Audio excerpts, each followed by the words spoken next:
Hello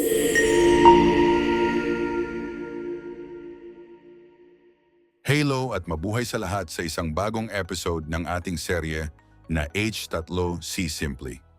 Sa episode ngayon, ipapaliwanag namin sa inyo ng detalyado at sa napakadaling paraan kung paano suriin kung may mga bagong update para sa mga access point para malaman natin kung kailangan natin itong i-update o hindi. Ngunit bago tayo magsimula, kung bago ka pa lang sa aming channel, huwag kalimutang mag-subscribe at pindutin ang notification bell para lagi kang updated sa bawat bagong video. Ikinagagalak din acronym i-anunsyo ngayon ang isang giveaway para sa 10 mapapalad na nanalo.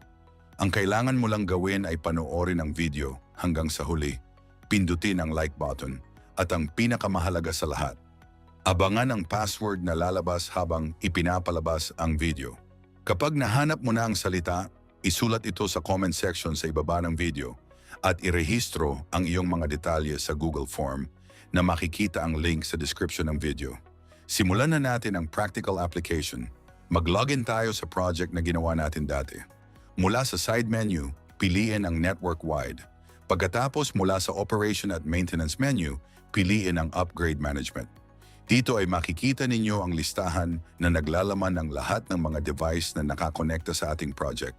At ipapakita nito sa inyo ang mga detalye kung ang alinman sa mga device na ito ay nangangailangan ng update o hindi. Sa kaso ko ngayon, walang available na update sa sandaling ito. Pwede mo ring i-activate ang opsyong auto-upgrade na nagpapahintulot sa mga device na automatikong mag-update sa mga particular na oras nang walang anumang intervention mula sa atin.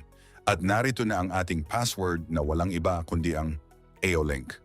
At tulad ng nabanggit namin, huwag kalimutang isulat ito sa comments at sumali gamit ang link sa description para makasali sa draw. Sa madaling salita, ang patuloy na pag-update ay hindi lamang para sa mga bagong feature, kundi ito ang unang linya ng depensa ng iyong network.